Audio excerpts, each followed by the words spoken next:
I'm Debi Peverill, and you're listening to the weekly tip from basicboardgovernance.ca. Today I'm talking about board meetings still being confidential, even though we're having them virtually.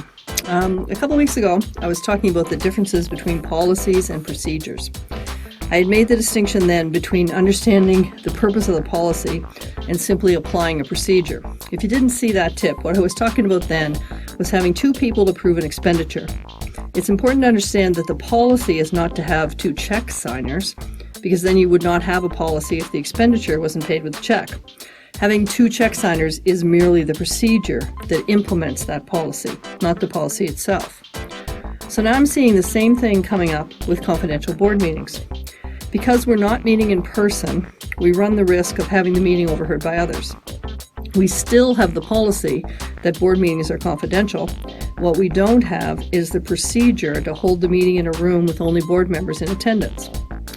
Now that we're having virtual meetings, how are board members making sure that no one else overhears these meetings?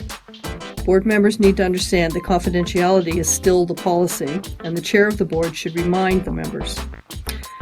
I've also been talking about how your spouse is not on the board for decades. Every time I talk about confidentiality, I remind people you don't go home from the meeting and tell your spouse everything that happened. Now, of course, it's possible that since the meeting is happening on your computer in your house, that your spouse is hearing all the details of the board meeting. The policy remains that only board members attend board meetings. So if the meeting is virtual, board members need to make sure that no one else in their house is hearing anything confidential.